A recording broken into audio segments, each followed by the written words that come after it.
everyone, it's Sharonda from Pair Weights, and today I'm going to be reviewing Atlanta Season 3, Episode 5, Cancer Attack. Y'all, when I tell you that it's on site for Socks when I see him, on site for Socks, I can't even believe it. My mouth was on the floor. My jaw was on the floor. Like, I cannot believe that Socks was behind this whole thing. Oh my goodness. But let me go ahead and start off from the beginning of the episode, where, you know what, we see Ernest, found his groove. And I do want to give Ern kudos from where we saw him, in the previous seasons of Atlanta, especially, it's interesting to see the dynamic between Paperboy and Ern. When there was a point when Paperboy was kind of just like, Ern, you kind of an F up. I don't know if I can take you on this journey with me, to seeing him, he's really thriving in this role. You see, he's telling everybody what to do. He's able to anticipate, what Paperboy is going to need before Paperboy can even fix his mouth to ask for anything. He's really, he's in the zone. He knows what needs to be done. He's getting the job done. But what had me upset is when Ern was going back to kind of tell everybody, what was going on after he had did a little temperature check on Paperboy. And the guard stopped him like, sir, where are you going? I need to make sure that you have clearance. And I was like, hold on, wait a minute. You do all of this for Ern, knowing that he's been walking back and forth. But did you see that he let Wiley just walk right past him? Man didn't look up, didn't ask Wiley no questions. It was nothing. But before that, the disrespect of the guy sitting up here getting an attitude when Ern told him to remove all of the ginger ale. And he was like, for what? And I was like, hold on. I would have been like, I'm sorry. Are you the talent or am I? Asking me all these questions, and you the one who got it wrong anyway, because I said ginger beer, not ginger ale. Two different things. And the way that you just got an attitude, it was my fault that you got this wrong. So throughout the entire episode, I felt so bad for Darius, y'all, because Darius just wants to go on a little, not even a little treasure hunt. He wants to go on a ghost hunt. And I love that really every single episode that we've seen, it has this ghost feeling, this haunting, this underlying eerie tone as each episode starts. And we get that with this episode as well. And we see Darius pull out these blueprints of what the venue is that they're in right now. And he talks about how there's a lot of haunted things that have happened, a lot of rumors about the place being haunted, there being missing rooms that aren't necessarily on the original blueprints. And so it's funny to see, even though we're going through this whole fiasco of Paperboy not being able to find his phone, every time Darius got a chance, he's fumbling with the blueprints. He's asking people hey, I know we mad about this phone, but if we could just go search for this, and everyone dismissing him like, Darius, we're not doing that, okay? So we see that they kept Socks around to their own detriment, okay? This is why you can't let everybody join the cookout. You can't let everybody into the circles, okay? You be thinking somebody cool, but that was just in that one moment. You gotta take time to get to know people. You can't just be inviting anybody and everybody into your friend circle. And I like that we're exploring this with Paperboy, because he kind of just lets Darius and Ern do their thing and bring whomever around. But I feel like Paperboy is still coming into his own of trying to understand what being a star is like. And having fans and, what all of that entails. And I think that he's still struggling with that. But the fact that they let Socks into their circle and he's the one who did all this mess in the first place, that just lets me know, y'all not where y'all need to be yet, okay? So we see that Socks talking about he want to go to the strip club. Clearly Darius and Paperboy have not had good experience at the strip club. And to be honest, when you're from Atlanta, it just takes a lot to impress you about a strip club going other places. I'm just saying, the only place that I think could rival Atlanta strip clubs, and if my parents are watching, I'm just speaking on what people have told me, because I have, of course, never been to a strip club. But if my parents are not watching from East St. Louis, on the east side, it's some strip clubs that will rival Atlanta strip clubs. I know I'm probably gonna catch a lot of flack about that in the comment section, but as a strip club connoisseur, okay, even I was there for the food, y'all. But as a strip club connoisseur, I'm telling you, y'all ain't been to a strip club until you've been to a strip club on the east side. That's all I'm gonna say. That's going to be a story for a different day. So I can just do a breakdown on how the strip clubs on the east side of the river compared to Atlanta, how they differ, okay? And how they could potentially give them a run for their money. Maybe not on the production value, but just some of the crazy things that you encounter in a strip club. I think that they could. But back to the episode. So we see that before he ends up, he's talking to, this is when Paperboy and Darius kind of has a quick conversation, and Paperboy is like, hey, he was like, hey, I already got your ginger beer by the stage along with the water. And he was like, you said you was feeling musty, and that's because you're dehydrated. You need to drink more water. And I was like, dang, Ern, like you just know everything about him, and how you musty like that? You musty, you didn't take no shower though? You didn't let the water pour into you to get all the must out of your pores? But, and then, you know, he was like, hey, Ern, like, are you okay? Like, it just seems like, you know, you're always busy. And I'm like, what kind of question was that, Paperboy? Because he's busy doing stuff for you. I just didn't understand. Or maybe are they alluding to tension between them? But not really, because Ern just seems to be very focused. And we see that Ern kind of takes time out to check on Van, who he hasn't heard from in 6 days, which I thought was highly...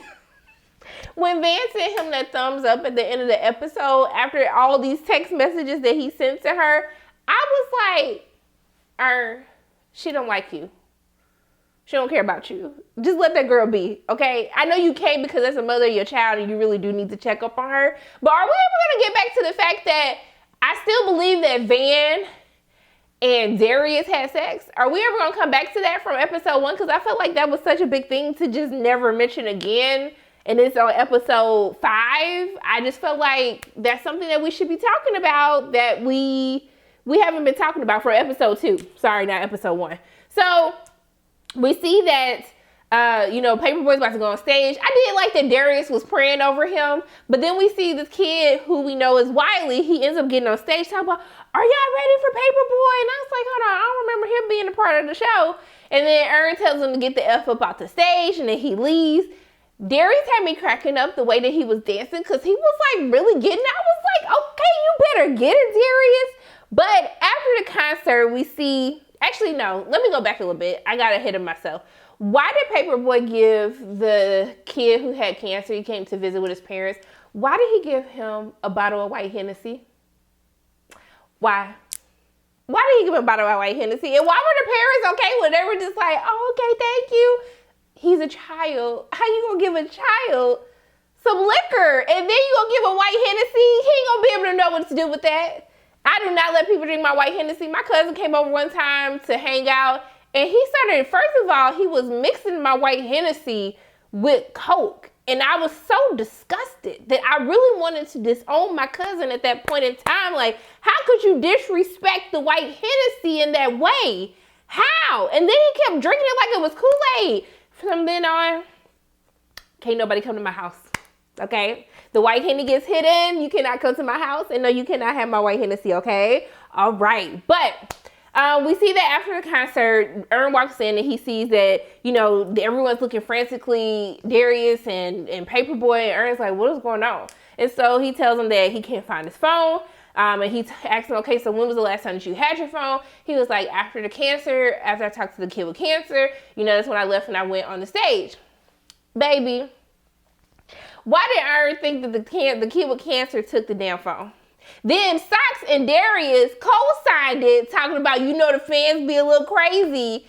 So then he went to go check the kid. He found the kid. But I ain't gonna lie, when they said that he had a cancer attack, it actually is, like, is that a real thing? Cancer attack. I have to look that up. I meant to look that up. He said he was having a cancer attack.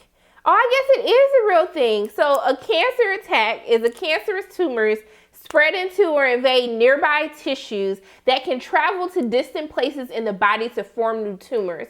But that sounds like, this is a process called yeah, okay, so that's not the cancer attack that they were saying. You can't just have, he said cancer attack like he was having an asthma attack, like it's like an episode that just happens all of a sudden. Like a cancer attack, from what I'm reading, is that, I mean, that's a little different. Now, I don't know. I don't want nobody to come for me, but I was trying to do the research, but I'm with Ern. That didn't sound right when they were talking about he being rushed to the hospital because he had a cancer attack. But I'm sure that somebody gonna get me together in the comment section if that was wrong. And Lord, I'm sorry. I don't know, but like, you know that somebody saying they had a cancer attack didn't sound right either. But so he goes and he stops them, and they were like, we're trying to go to the hospital. And the kid was like, whatever Paperboy wants, I do for Paperboy. And I was like, so you gonna kill yourself trying to like see what the hell Ern wants for Paperboy? Like, stop it.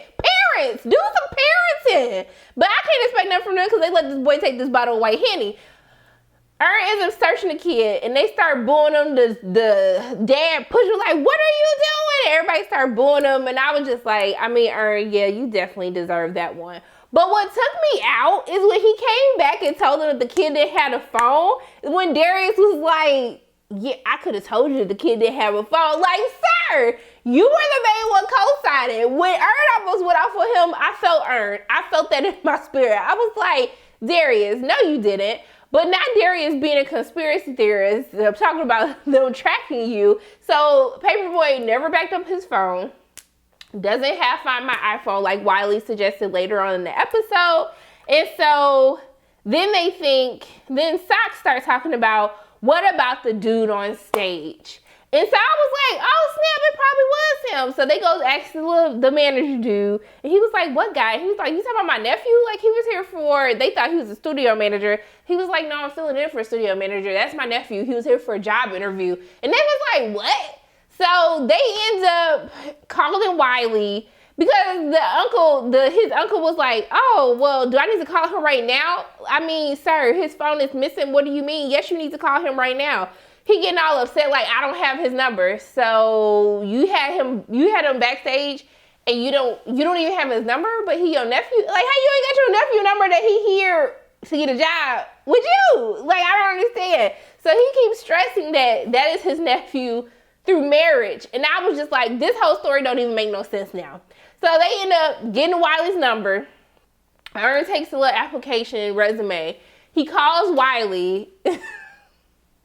Y'all, now Wiley had a point though, okay? Wiley had a point. He was like, so you're calling fans to have them come back to the venue of where they just left to talk to Paperboy. That don't sound right. So then Socks ends up taking the phone and going off. And when this boy said, I'll go white Liam Neeson on you, I said, now wait a minute. I had to pause because I was like, last time I checked, like, let me do the math. I thought Liam Neeson was white. Like, what do you mean you're gonna be the white? Who wrote this? I'm so sorry. Now the damn thing out of focus. I was like, who wrote that scene? Because I just want to give him a hug for giving me that laugh. He says he's the white Liam Neeson, and then he says he's gonna kill Wiley. So Paperboy ended up taking the phone, and he was like, hey, we're not gonna kill you. And he was like, but he just said he was gonna kill me. And Wiley ends up hanging up the phone. So all of us are perplexed because the first question is, A, why did you get so crunk? But also, too, Paperboy, why did y'all call Socks an N-word? You can't do that. Don't do that. But we were like, Liam Neeson is white. Like, why did you even have to say that? But why are you going so hard? And why are you so crunk like somebody took your phone? But you see the acting that Socks was doing all of this, getting so upset, like making it seem like it is Wiley who took the phone, that no one ever thought about Socks. He was the only person in the whole episode that was unaccounted for, because I don't remember seeing him backstage when Darius and Ern was right there. I could be wrong, but I don't remember seeing him. But I'm still tripping that he said I'm the white Liam Neeson. I'm sorry. It's never going to not be funny to me. So Wiley ends up coming back to the venue. They go into the room, but they tell Socks like, hey, bruh, you got to stay outside and chill because you just on level 1000. I just don't understand why. So they're going back and forth. And so Wiley says he's a big fan of Paperboy. He starts like saying all these facts that like only someone who like really knew Paperboy will understand. So this is why they think that he's the one who took the phone, because he's talking about Pookie was smashing this girl they had a crush on.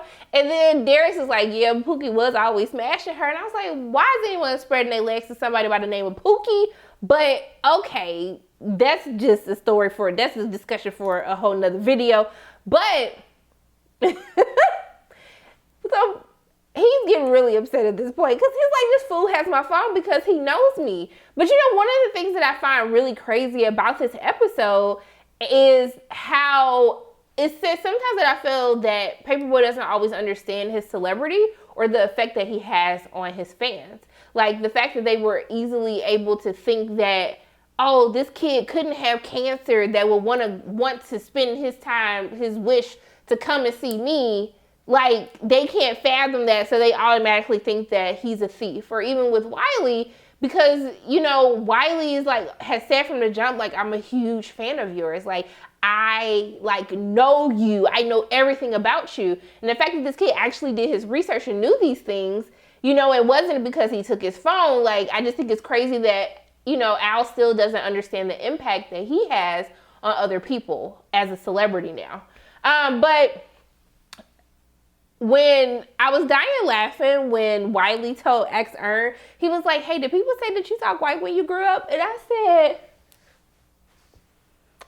Wiley, why did you say that? Why did you say that? I just don't understand. I'm sorry. I had to cackle when he asked Earn that because I was just like, why did he say this? But as the more details come out about his uncle, what kind of uncle is this? He was like, he's 19, and the kid was like, I'm 32, and I was like, what, 1932? And he was like, well, I just saw him, the last time I saw him was 15 years ago. I said, sir, 15 years ago?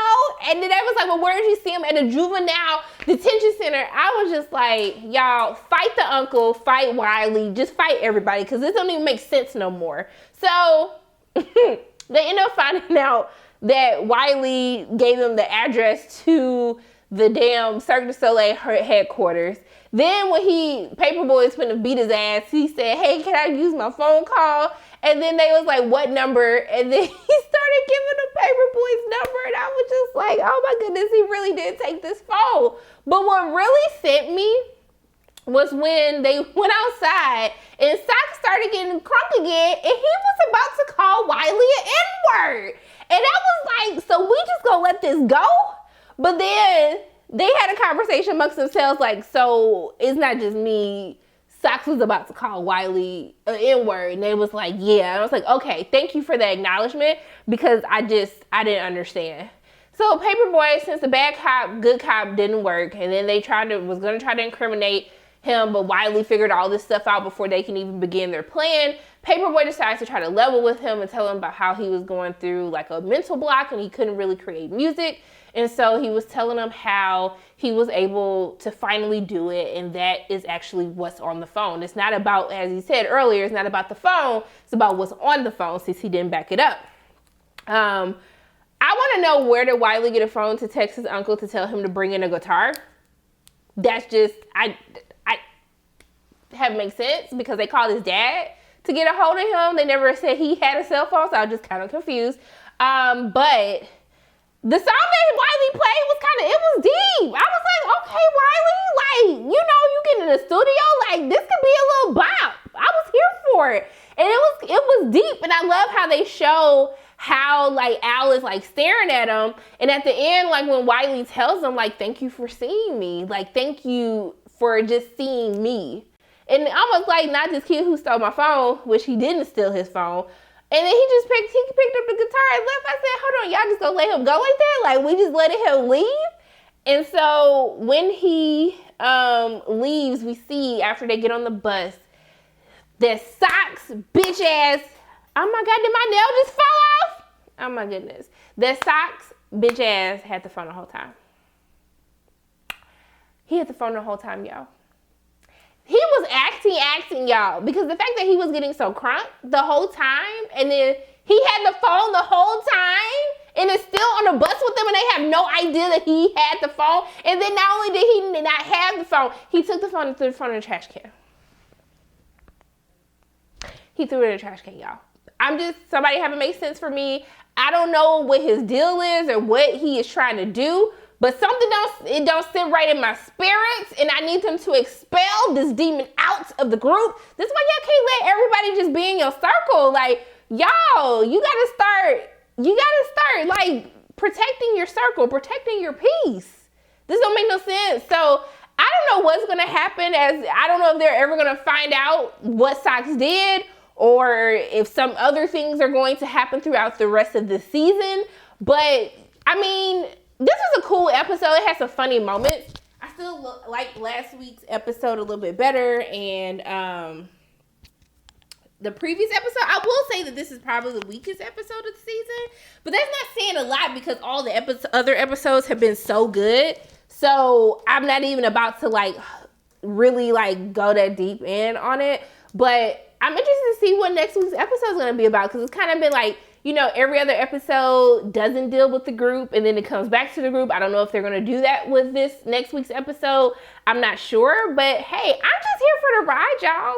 I'm loving the ride so far. If this is still a funny episode and I still feel like this might be the weaker episode of the season, like, that means this is a good season, okay? So let me know in the comment section below, what did you think about this week's episode of Atlanta? Those are my thoughts on Atlanta Season 3, Episode 5, Cancer Attack. As always, my name is Sharonda from Pay Your Weight, and if you like what you saw today, make sure you hit the like button, hit subscribe, share this video with your friends, and make sure you hit that notification bell. And I love you guys 3000, and until I see you again, bye.